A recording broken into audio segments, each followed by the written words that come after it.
Welcome into the Husker247 Podcast. I'm Mike Schaefer, joined by Brian Christopherson here on a Friday morning. We're slightly off schedule, but that's okay. There's been a lot going on with Nebraska football this week as spring football has started back up. Big visit weekend. We're going to dive into both of those things on this podcast. BC, I don't have any great banter to throw at you, but I do want to know: have you been watching? You've been watching March Madness. Have you been able to get into these tournament games? Because last night, Thursday night, there was a couple excellent games: Kansas State, Michigan State, and then Gonzaga versus UCLA. Both games great. Both games came down to the wire. Were you able to watch either of them? Yeah, I did. I'm all Owls right now. That's my squad the rest of the way. Yeah, I've getting my hoot on. So, Florida Atlantic, they're gonna go. They're gonna go to the Final Four. They're gonna be that weird oddball team this year. And then I know our lads that some people like, some don't like down the road is playing Princeton on Friday night, and I'm guessing you're for the Ivy League school in that one.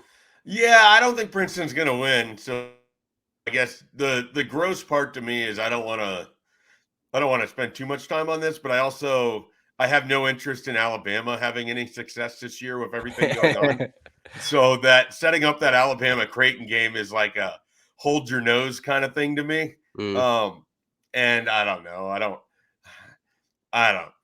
want it. I certainly, after all of my jokes about Creighton in the Final Four, if they were to make the Final Four, I'm going to have to eat so much freaking crow. And I've got a lifetime of eating crow, so it's not like I'm that worried about it. But, man, we will never hear the end of it if they make the Final Four. Yeah, so you don't need any more crow on the table, huh? I prefer not to have the crow. I certainly would find it funny if Princeton's able to keep this going, but Creighton's playing really well right now. I don't think that I don't think that they're going to win the national championship by any means, but they're playing up to the potential that they certainly have with the talent on that team. I think Houston's going to win it, actually. Houston. Oh, yeah, that's my pick right now, which means they'll get beat tonight. But it just felt like in the second half, was it Sunday, whenever they played, they're down like 10 at half, and it's just like, okay, the men came out then, and they said, all right, this is our squad. And Jim Nantz on the call for his alma mater. It just all feels like it's going to set up for a big one-liner at the end. Yeah, our coworker Jim Nantz, he's been talking a lot about Houston at the water cooler and what it would mean to him and his final call to be able to talk about the Cougars. So, we'll see if that comes to fruition. Do you? We talked a little about, I feel like we talked about this. Do you have as fond of a feeling as I do for UCLA Gonzaga? Because every time those teams get together, it's kind of like a wild game and sort of an instant classic. Yeah. I had forgotten actually about the half. You forgot about Adam Morrison? No, not that. The half court shot at the Final Four. Because that was that was a sort of weird NCAA tournament where no one was in the stands, right? So it was I don't know. Maybe that one kind of I've blanked it from my memory, but yeah, the one with Adam Morrison, and I believe wasn't Gus on the call. Gus Johnson was going nuts. So that's a top 5 tourney moment to me. I was a young lad at the Lincoln Journal-Star at the time, and I was in the little sports area, and we were crowded around just a mini television, like 10 people, and so it's one of those games where you always kind of remember where you were. Yeah. Did you see the shot of Adam Morrison last night? I don't know. He must do something with Gonzaga. They show him, and he's clean cut, and he's now in his 30s, and like it's such a far cry from what you remember with the he was kind of at the end of the era of the really baggy basketball clothes. He had the wispy mustache and the long hair, and now he just looks like he looks like he could be a day trader. I mean, it's like a total. It's kind of fun. You see these guys you remember from 15, 20 years ago, and they kind of look the same, but it's a totally different vibe now. Yeah, I'm going to choose to remember Adam Morrison with the baggy clothes and the bad hair in 2007 or whatever, though.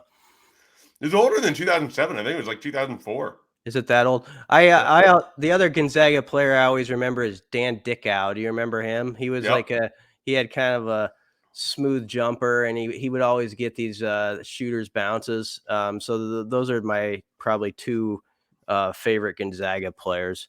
That's interesting. Connor Happer and I last night during the game were texting about like the Gonzaga players that we kind of remember, because they have these sort of guys that sort of have run in basketball, like Ryu Hachimura was one of them for their teams recently. Drew Timme feels like he's been around forever. Like that's a guy that certainly is going to stand out.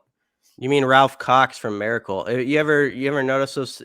You know the movie Miracle? I do know the movie Miracle. Yeah, you're aware of it, but I didn't know if you know it well. Like he's the last guy. I don't know it well. No, I've seen it once. If you ever watch it again, Ralph Cox, the character who plays I think he was the last guy cut before the Miracle on Ice team was formed.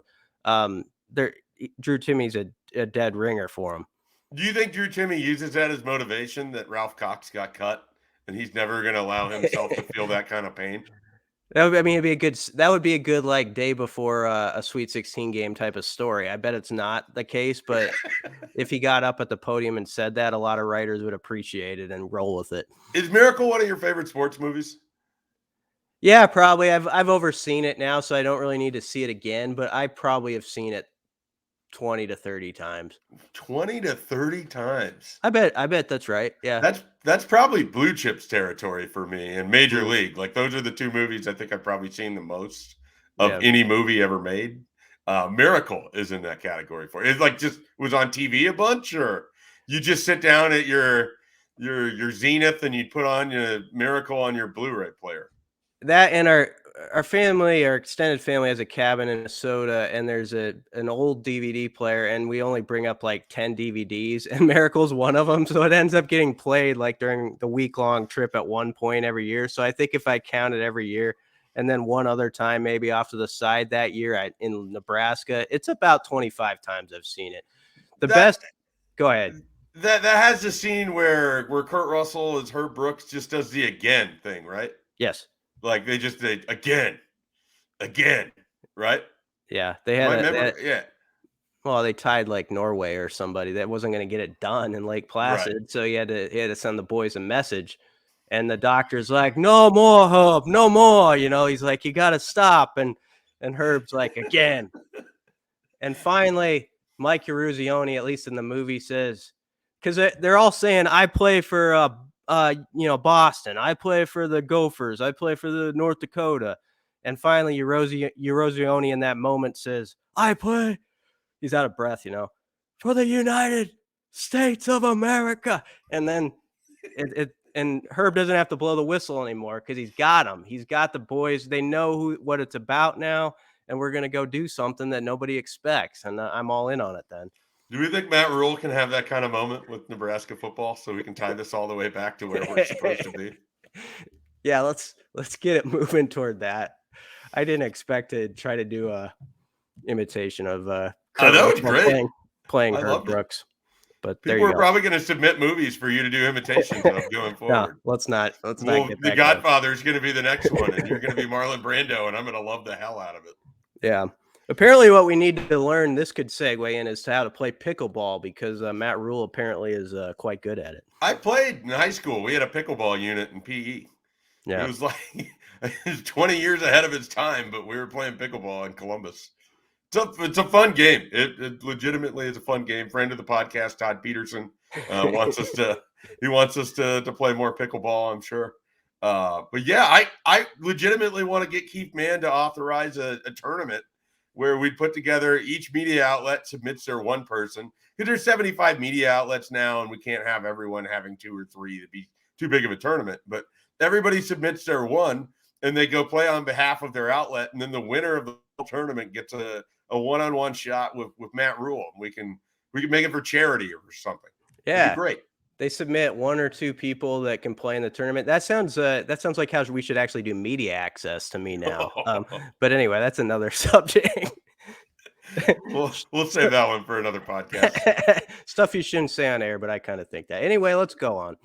All right. So speaking of media access, we had plenty on Thursday. We had the opportunity for 40 minutes to watch practice. And then, of course, there's media availability where Marcus Satterfield, Tony White, Nash Hutmacher, Billy Kemp, and Quinton Newsome all spoke. And so a lot came out of it. But let's start with what you saw, Brian. Here's what I get asked probably more than just about anything not related to Dylan Raiola right now. What is it when there is the open practice? What is it that I'm going to go watch? What am I focused on? What am I going to go try to see? And I always try to explain to people that it's usually not up to me. It's just kind of, if you're taking photos or whatever, you're just trying to get around and get as many photos and see as many people as possible. But yesterday, was there anything that you definitely wanted to put eyeballs on that you were able to see while you were at practice? It's not too easy because it was very generous that we had the opportunity, and it was about 40 minutes. And I always appreciate those, but you're always kind of, this, you're doing your job, you're shooting pictures. I was taking some videos and stuff. And so you're kind of bouncing around, and there are certain things you probably miss that you would see if you just went over there with your arms crossed, and or you're taking notes. But we weren't doing that as much yesterday. But um, I always go to look at the O-line configuration first and foremost. I'm always, just because you kind of think how it's going to be set up, but you want to see, okay, like how do they have it left to right to start the spring? And then you kind of chart, does that change as time goes on? There was no big surprises there, but there had been sort of talk about Ben Scott. Is he definitely a center? And he was working at center at least yesterday when we were over there.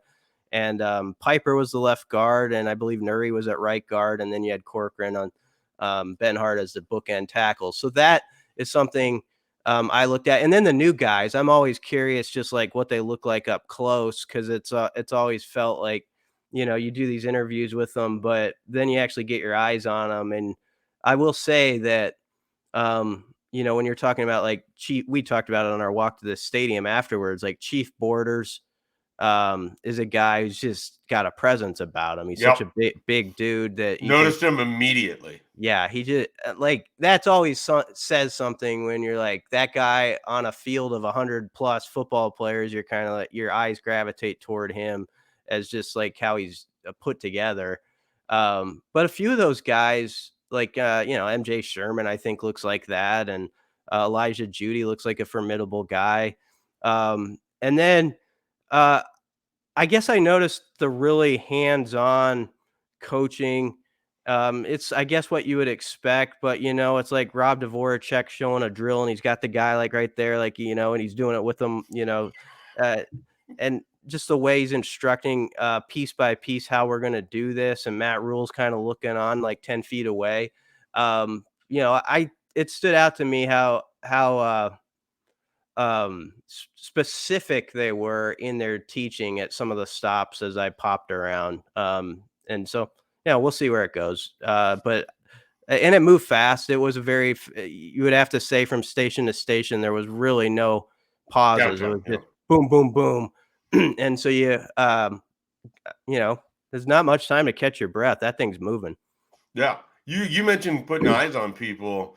Prospect that I really, I talked to, I covered. He had a weird recruitment with a decommitment in there, and then he ends up in Nebraska's class. I was really impressed by what Cameron Lenhart looks like right now. Oh yeah, versus most of your college freshmen, especially a mid-year guy. It really spoke to, and I don't always say the nicest things about IMG Academy because I think it sort of steals from local communities and the community aspect of high school football. But he got his money's worth out of his time at IMG Academy because he showed up to Nebraska looking like someone that's been in a college strength program for several years. I don't know that means that he's going to get on the field right away, but he's going to have an opportunity because Nebraska's defensive line picture is, kind of unsettled, really. And so I was really impressed by what an 18-year-old Cameron Lenhart looked like, in early March in late March. And so early in his career, he kind of stood out to me in that regard. And then a holdover that I kind of forget about that I know that Tony Tuioti really liked and this staff really liked, but he hasn't quite really come on strong yet. Ruquan Buckley looked pretty well put together too. Like he had kind of reshaped himself. He's a guy that, I don't think we talk about a lot when we talk about that defensive line. I don't know where he is in the mix, and we'll see if we get the opportunity to talk with Terrence Knighton. what that all looks like. But the reps are right there for those guys this spring, and they're going to have an opportunity too. I kind of spent more time, I think, looking at defensive players and watching them go through some of these drills. And there's definitely some intriguing new pieces from a physical standpoint. And then there's certainly some holdover guys that I feel like had some good off season. So that front seven in particular, Brian, I feel like I don't know what it's going to look like in game one against Minnesota, but they got some options, and I'm intrigued by a lot of the pieces. Yeah. And then there's the post-practice part that always kind of brings a clear perspective to me, because we have the fun where we go over and we make our observations and stuff like that. And they're like, oh, this guy looks like he'd be good coming off the bus. And then, you get Tony White talking about specific names, and it's like, okay, who's actually balling out, and then you get your like Malcolm Hartzog again is winning over a staff. And then it's kind of cool early on in the spring. And I think there's going to be more like this, Schaefer. He mentioned John Bullock, a walk-on from Omaha Creighton Prep, who they moved to backer. And we'll see what that means, as we get in, deeper into this, if he fits in, too deep or something like that. But I do think there's going to be a couple of guys who come out of nowhere, maybe more so than usual, with this fresh start. And Thomas Fedone said that when he was up in front of the media the one time too. He said there's some guys who maybe didn't get noticed last half, and they see the opportunity and they're gonna take advantage of it. And maybe John Bullock is one of those guys. Omar Brown is a veteran guy who we were big on last offseason and really didn't see a lot of snaps on the field. But it sounds like he's had a good start the first 3 days. And again, we're only 3 days in, but we're just getting a few names. But it's always interesting when you get past the part of like, okay, that guy looked good going through a drill. And then you hear like what happened in the rest of the practice from a coach or two about this guy or that guy. I'm curious. So I spent most of my time the last two media availabilities with players. And I wonder if you subscribe to this theory that I sort of have, that whenever you see a new position coach or certainly a whole new staff, one of the things that always stands out to me is how often the players will talk like the coaches that they now have.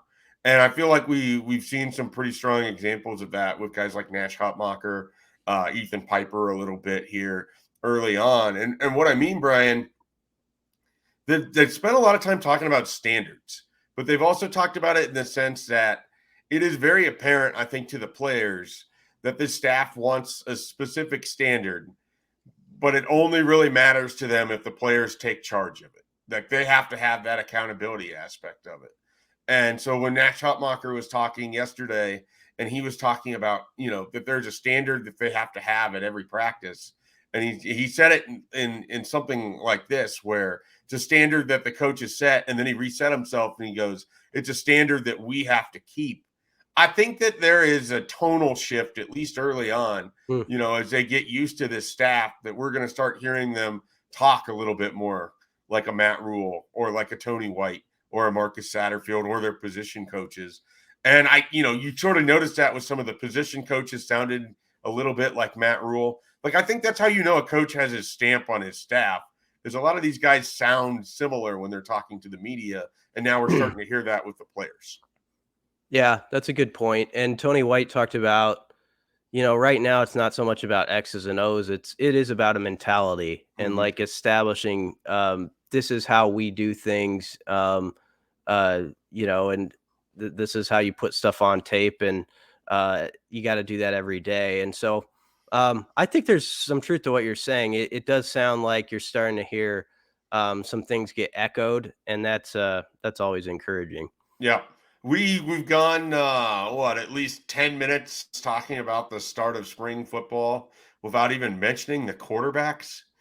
We didn't even mention Jeff Sims. Did you get a chance to watch him, put eyes on him at all?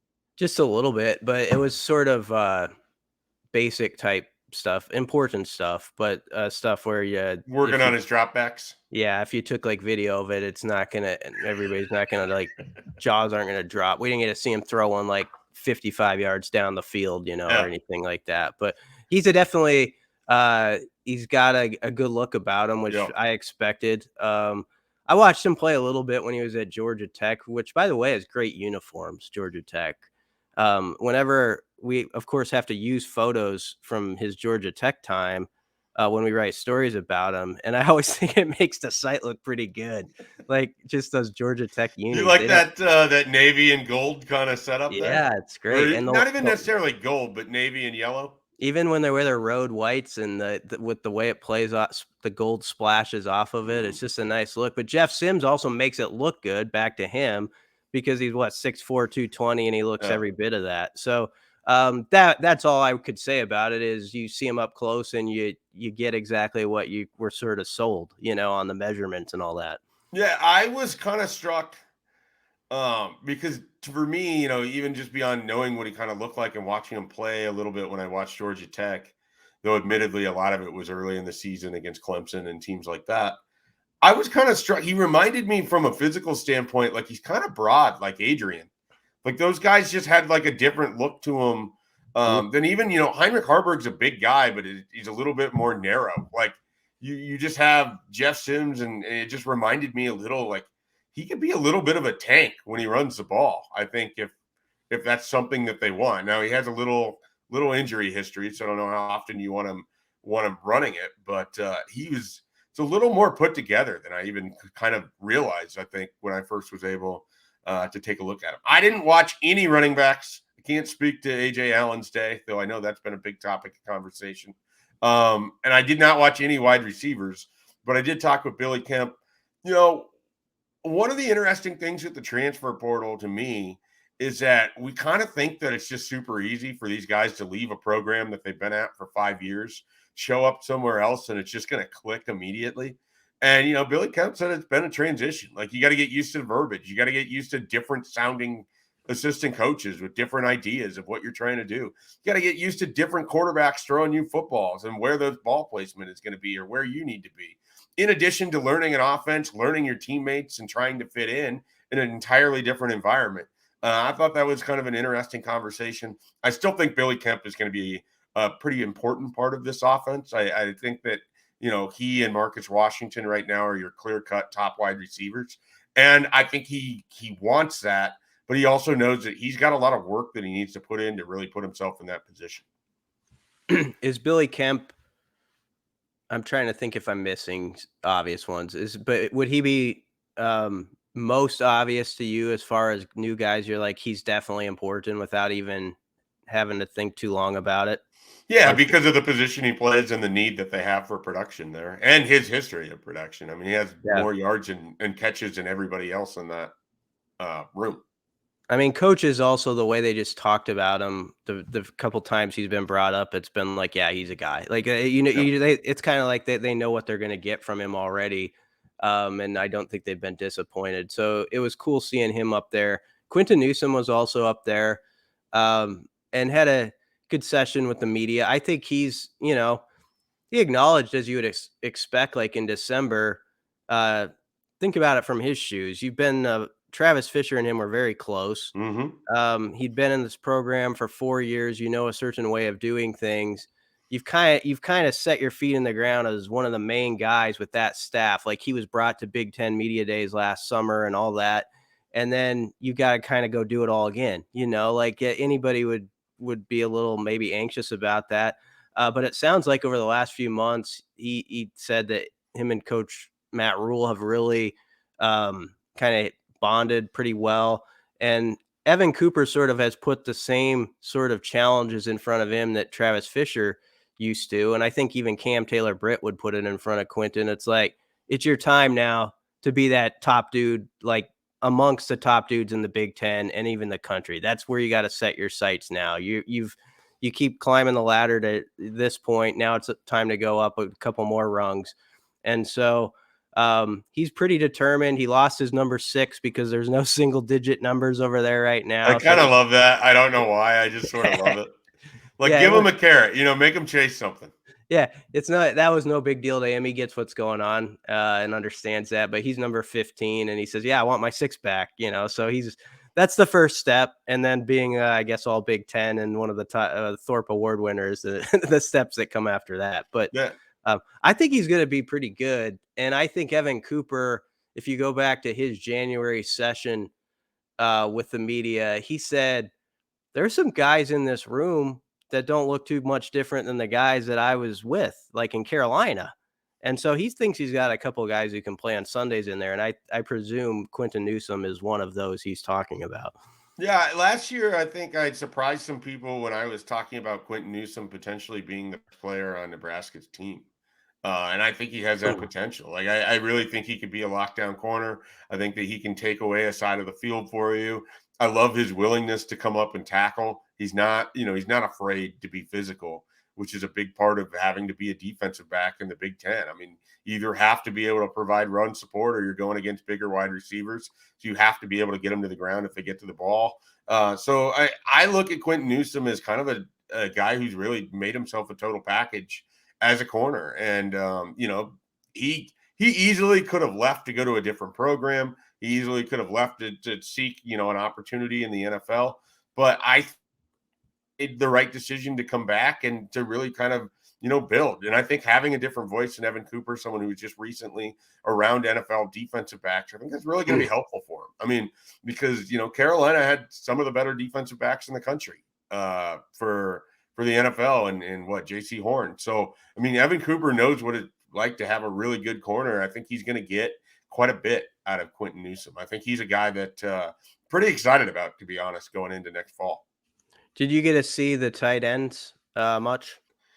The only time I saw the tight ends was during kind of a run blocking session with the offensive line when they're going heavy, and you would see formations where you'd have like 3 tight ends, and one of those guys was dropped back, and then they'd be running like a counter, and you'd watch Fedone or Borkertzer come across the back of the formation, the old Chris Hickman kind of block. So that was basically all I saw with the tight ends. I did not see Eric Gilbert at all, so I can't speak to what he looks like. I know he was out there, but yeah, I mean, I didn't see a lot of tight ends. A lot of it for me, offensive line, defensive line, linebackers. I mean, that was the largest amount of collection of players I saw, throughout yesterday.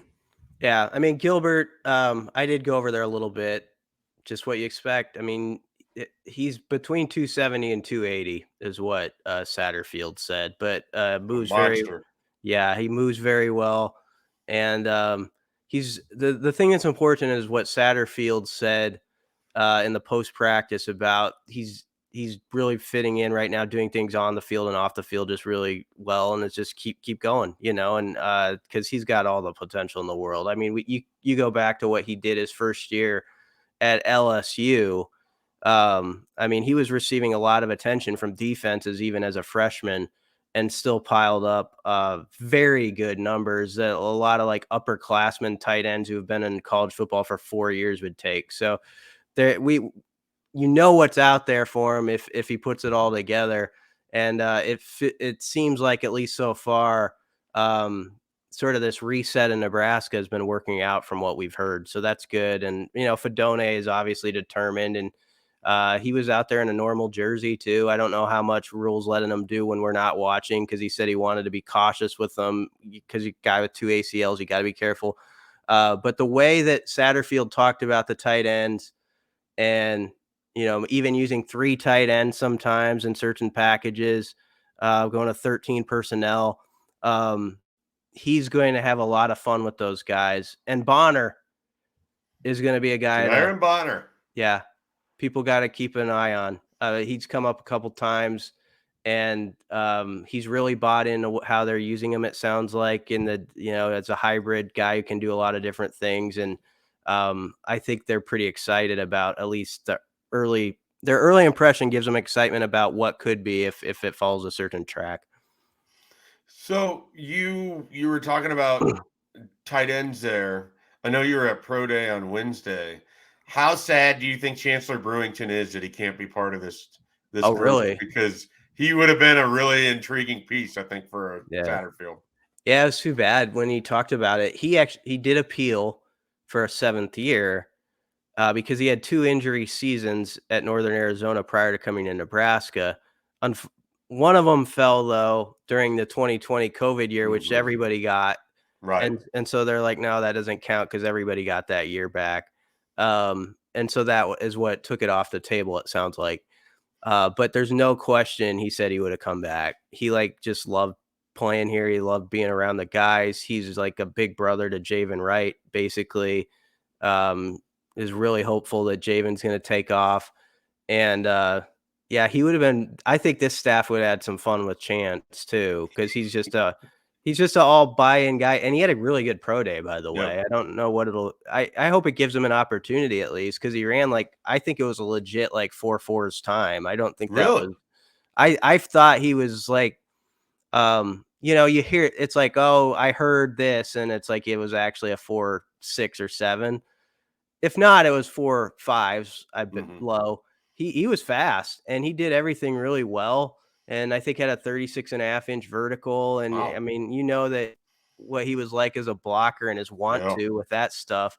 So if I wanted to just take a chance and get a guy in my camp who at the very least is going to do everything the right way and give you an honest effort, I would sign him up and bring him in and just give him a look. Yeah. Well, we'll see kind of where things line up for those guys. We're getting a little more than a month out until we really get into NFL talk with the NFL draft. All right, let's take a quick timeout. When we return, we are going to discuss Nebraska's recruiting weekend. Turns out there's a handful of people worth knowing that are going to be on campus this weekend. We're going to see if Brian Christopherson has any crystal balls for anybody that's out here. If he feels good about anything going on, and we'll discuss everything that Nebraska has going with recruiting next on the Husker247 Podcast. All right. I promise recruiting. Here we go. Brian, I put in a pair of crystal balls for guys that you have already, I believe, predicted. It looks like if you were going to guess on commitments over the weekend, 2 names to keep an eye on: Gibson Pyle, offensive lineman out of the Houston area, and then Ian Flint, a tight end with all kinds of Nebraska connections out of Katy, Texas. You had crystal ball predictions already on these guys. I listened to you in Brunson in February tell me that Ian Flint was going to be the first commitment in Nebraska's class. Will he be the second?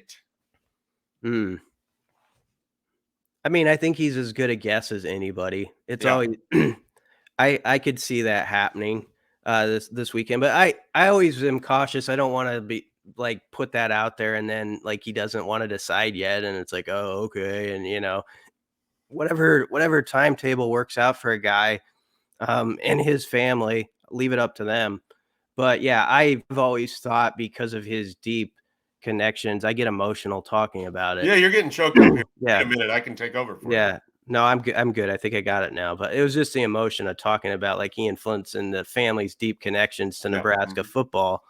And I thought, that's going to happen at some point, and I still think that. Gibson Pyle just seems like a guy who he's just, every time he's talked about Nebraska, has been kind of glowing about it. And it has seemed like a home away from home to him. Obviously that gives you more guys in Texas and keeps that rolling along. So yeah, I think those are 2 pretty, I don't want to say safe picks, but I feel pretty good about them right now. I'd be kind of surprised if it went the other way at this point. Yeah. All right. We're going to talk about all of these things, but I'm going to let you determine where we go next. Do you want to have the Dylan Raiola conversation? Do you want to talk about what Nebraska's done with its border states and the guys that are going to be visiting this weekend? Or do you want to talk about the collection of 5 stars that aren't Dylan Raiola? Let's go through the 5 stars who aren't Dylan Raiola. If you're ready to help, hold my hand through it. Yeah, well, I mean, there's several of them, and they include Ryan Wingo, the wide receiver. He already tweeted on Friday morning. He is on his way to Nebraska. He is going to be here for a visit today. We'll see if he's there tomorrow. I mean, one of the things that's challenging for people, it's the whole weekend. They're going to have visitors throughout the whole weekend, but everyone is not always going to be there all at the same time. So you're going to have different people in and out at different times. Ryan Wingo's here on Friday. And this is a guy that's one of the top wide receivers in the country. he is very tied in with Dylan Raiola, and Nebraska has gone after him pretty hard. And so I look forward to trying to catch up with him after the weekend. He's part of that St. Louis, Bermuda Triangle where Nebraska's recruiting has gone to die over the last decade or so. And he would be a really important piece if you could pull it. And certainly I think it comes with the caveat that Dylan Raiola would be part of the class. But a big visit weekend for a guy like this, because even if you don't get Ryan Wingo, like if he has a great time here and he goes back to St. Louis and he's a known quantity in that community and he's talking to guys about, hey, Nebraska's recruiting you. You really got to get over there. You got to see it. You got to see the facilities they have coming up. You're going to like that coaching staff. I mean, sometimes it's the guys that you don't get that set up the ones that you ultimately end up with. And I think that Ryan Wingo, whether or not he ends up in Nebraska's class, can be valuable for their future recruiting efforts in St. Louis. So that's one of them. You have Brandon Baker, an offensive lineman out of California. He's coming out. He's going to have Nate Frazier. He's a 4-star running back with him as well. They both play for Mater Dei, one of the best schools in the country, high schools in the country in terms of producing talent. Brandon Baker is someone that I think has genuine interest in Nebraska. Tony White's done a nice job, building connections out there. And I think that just sort of the people that he knows are very familiar with the Calibraska thing. And he's connected to guys that have, trainers that have been out here to Lincoln when Joseph Lewis and Ashari Crosswell and all of those guys were talked about. And again, Nebraska didn't end up with necessarily those players, but they had good experiences and they speak well of Nebraska. And so that makes it a place that he's interested in. And of course, again, he talks to Dylan Raiola. So you have those guys. Williams Nanwanuri from Kansas City, Lee Summit North, would be a huge get for Nebraska, a defensive lineman. They're going to have to try to pull him away from Oklahoma and a number of other schools. But just getting him on campus again is a really good thing. He's been up here multiple times. He knows about Nebraska, but he's going to spend time with this staff for the first time. And I think that's going to be really helpful. So those 5 stars, I mean, I don't know that Nebraska is going to necessarily move to the top for any of them. But the fact that they're coming out sets up the opportunity that they might come back for the spring game. They might come back in June. They might come back for a game in the fall. So I think starting that relationship off well could really serve Nebraska as they kind of go through this period where you're trying to set up the next act. It's not this today and tomorrow and Sunday. It isn't about closing the class. It isn't about finishing things. It's about setting up what's coming next. And so I think with those guys in particular, if Nebraska can put the right foot forward, we could be talking about repeat visits there. All right, now where do you want to go? No, that was good. And you did well at the end, because I think that's the important piece that needs to be hammered in, is that this weekend is a setup weekend in a lot of ways. Now, not to say, like, as we mentioned earlier, there could be a couple commits, but if people are thinking this is going to be one of those things where it's like 5 guys raising their hands, that would be kind of a surprise to me. Brandon Baker's, it does seem like there's a real intrigue from him about what this place is about. And I always think with those West Coast California guys, if they're willing to open the door of like, I'm going somewhere else besides staying in state. Or Oregon. Yeah, basically. Nebraska has as much in that fight as anybody, because everything going east is different. It's going to be different than the California lifestyle. And so I think there's always an opportunity with those guys once you get them here. And once they also, I think you do get across to those guys that even though it hasn't been as much lately, Nebraska's got a proud history in that state too. And Tony White knows about that. And Tony White, of course, as people have seen when he's up front, is a pretty good spokesperson and recruiter. You could see why it'd be effective. Yeah, absolutely. All right, let's talk about the surrounding states. I mean, I mentioned Wingo and Nanwanuri, but there's other guys from Missouri, Isaiah Mosey, for the 2025 class. They just had Jaden Riddell on campus. He's the #1 tight end in the country for 2024. He's out of Raymore Peculiar, same school as Jaden Goss. But they have Grant Bricks coming from Iowa. They have, you might have to help me with the name, Thomas Heilberger from Sioux Falls. They've got a linebacker from Kansas they really like, whose name is escaping me, Michael Bogwanowski or something like that. Yeah. Yeah, Boganowski. and then Gage Ginther from Colorado. I mean, so one of the things that I like about this, yeah, it's a big visit weekend. Yeah, there's some 5-stars that are going to be coming in from far away. Yeah, you got 3 guys coming from an academy in Connecticut. You've got, a guy coming from Idaho. But what you haven't lost is the idea that you have to build with some of the best players that are nearby. And they want these guys. They absolutely want these players. And there's a reason. It doesn't matter. You look at Gage Ginther's rating, they don't care that where he's rated because on their board, he's a hell of a lot higher. And oh, by the way, USC, Michigan, and everybody else is starting to see that too. So Gage Ginther is probably going to get a little bit of a jump in the recruiting rankings moving forward. But that's a guy they identified right away that the previous staff liked, that, Ed Foley made sure he stopped by at Fossil Ridge. And so I look at this and I kind of love it because we can get lost in the sauce on the whole 5-star, top 247 recruiting of what's going on.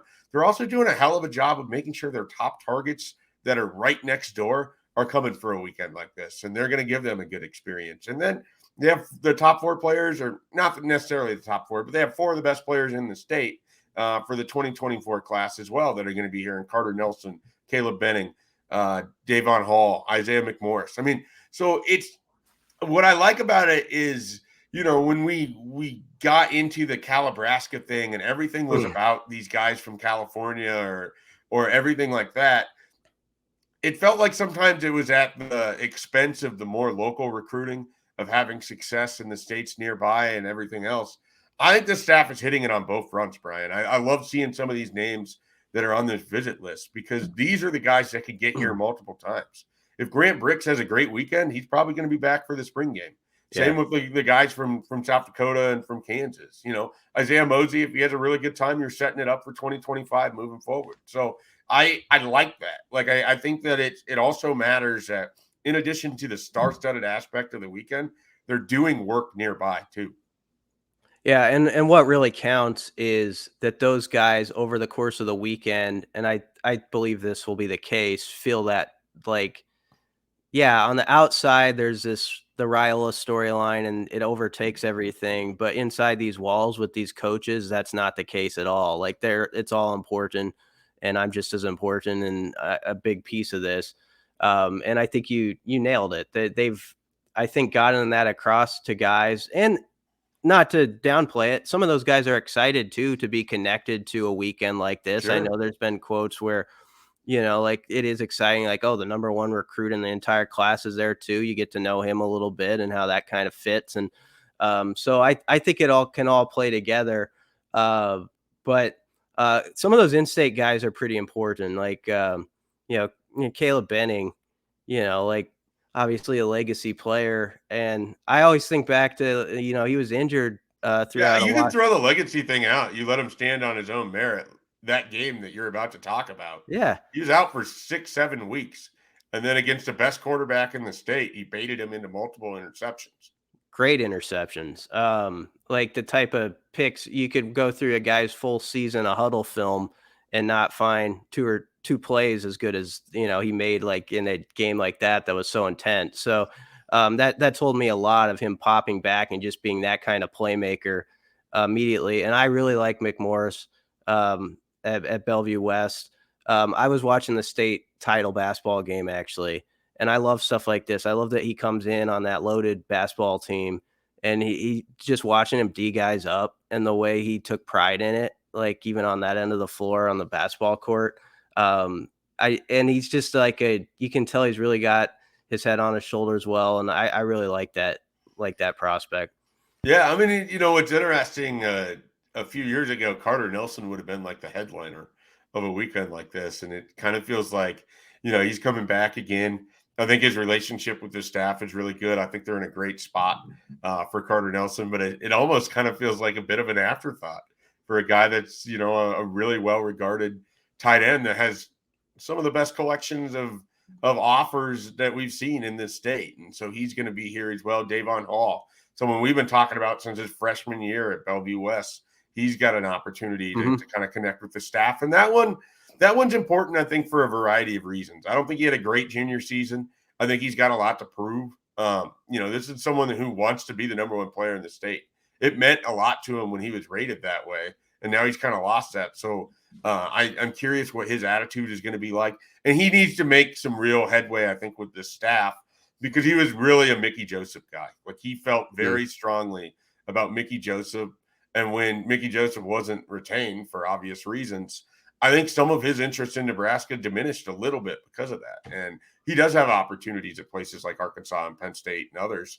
So we'll see if he wants to pursue those, or if he's willing to kind of build that relationship with Garrett McGuire, and what that kind of looks like coming out of the weekend. So definitely some interesting stuff going on, with those in-state guys. All right, we actually saved it for last. It's probably time to have the Dylan Raiola conversation. What does success look like for Nebraska with Dylan Raiola this weekend, Brian? I mean, obviously you'd love to get the commitment and he shuts everything down, but this is a guy that's now set up an official visit with Georgia. It feels like, every time he goes on a visit anywhere, the whole thing shifts a little bit narrative-wise. What does success look like with Dylan Raiola? I think a big part of it is actually all these other guys around him, and sort of getting maybe that feeling where there's like 2 or 3 of those guys and they're on the actual campus in Lincoln, and together they're seeing it, like together, like not just himself, but where maybe there's 3 or 4 guys who are like, I can picture us, we can do this. Like, think of it, this staff, the way they talk about it and the way they're going to go about it. This isn't going to be the Nebraska of the last 5 years. This is going to be this with us, and guys have egos, and that's a good thing.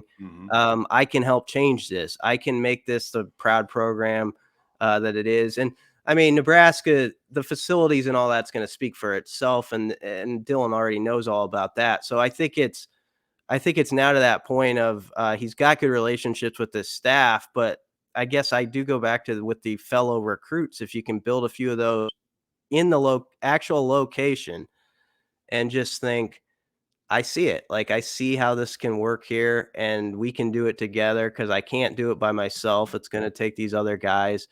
I think that's going to be the biggest deal of all. But I mean, Nebraska has done everything, I think, to make it shown that this is what we're going to be about in the Rule era. I think the fact that they can see the practice is going to be important. And Rule has stressed that, like, he wants guys that won't see how these coaches go at it.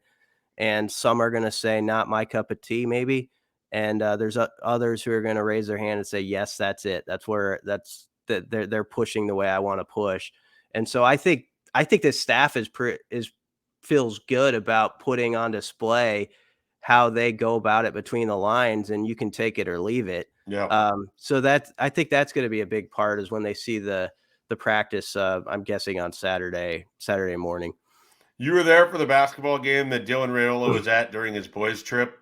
Do you think the baseball game on Friday night, there's going to be a lot of walk-up people just because they know there's going to be some talent in the stands on Nebraska's end, and they want to represent a little bit? We already saw Omar Hale's out recruiting, not just recruits, but he's recruiting fans to be there to create that environment. Yeah, I wouldn't put it past Husker fans to do that.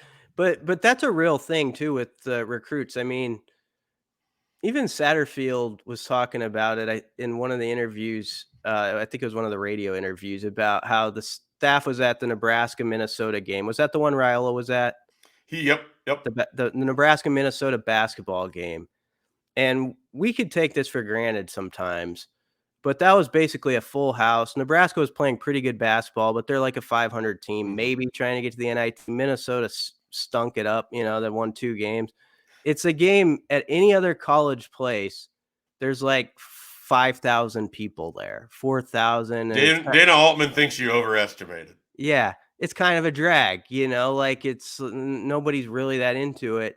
And that matters, that people are like, if they care this much about like this basketball game where it's sort of middling teams right now, or lower than that, or if they care this much about a college baseball game in March when it could be a little chilly still, what's it going to be like, in the Big Ten around here? And you can just times that by 1,000. And I do think guys can take what they see at an event like that and then okay, I can expand this picture, and this is going to be pretty special if it's like this for that particular event. Yeah, Elijah Judy talked about that going to that Purdue basketball game, like one of the first recruiting weekends his staff had. Nebraska hosted Purdue. That game went into overtime. And he just talked about like going to a sporting event like that showed him what Nebraska fans are kind of going to be like, because these guys, especially right now, they don't, you can see an empty stadium and you can watch footage of what it looks like on a Saturday in Nebraska. But until you run through that tunnel and you hear that noise, all you can do is imagine. And so the best that you can probably simulate right now is with other teams. And it was effective, in that recruiting weekend with Purdue. And I suspect it'll be effective, with baseball too. I think there's going to be a lot of butts on the berm for a 40-degree night in March, which is great for the baseball program as well. They could use a pick-me-up after that ugly loss on Tuesday. Yeah. So, no, that's I am guessing you're right that there will be a bigger walk-up crowd than usual. Yeah. I mean, it's the old Friday Night Lights thing. You remember when that was first getting going around here, and coaches put out the call to the fans. They blew the horn, get out there. The first couple of years of that, it was pretty nuts. Like how many people would actually go to just watch like high school kids run, some standard drills. So, that for something like this, it'll be received, the call. They'll show up. All right, Brian, anything else we want to add about the big visit weekend, about the week that was in terms of practice and access and everything else? Any other impressions you want to do of movies here before we go? No, I made a mistake in doing that in the first place, but it was a good busy week, and it's going to be an even busier weekend. It just feels like stuff's happening around here, and you can't just set your feet, you can't just sit on that couch and watch basketball all the time, which I would love to do, but not this weekend. It's not going to be like that. We should have plenty of coverage for you over at Husker247. Of course, we have a lot going on in terms of the team. There is no access for Saturday's practice. We'll be back over there, I believe, Tuesday next week, Brian. And so we'll have more coming out of that. But we still have, I've got an Ash Hutmacher story that should be coming sometime this weekend. We've got plenty of recruiting that's been going on. I'm going to be writing a story here on Friday that you can look for. What does the crystal ball say of a lot of Nebraska's visitors? Who holds predictions at this time? Who should you be aware of? All of that good stuff. So plenty of coverage at Husker247. Of course, the baseball team plays this weekend. Michael Brunts is going to be there. He informed me he's bringing his camera along for this evening. It might be to take in the sights and get some photos of Nebraska baseball, maybe some recruiting photos as well. Just so happens that they might be there. Yeah. So all of that and more at Husker247. We'll be back next week with some more podcast content.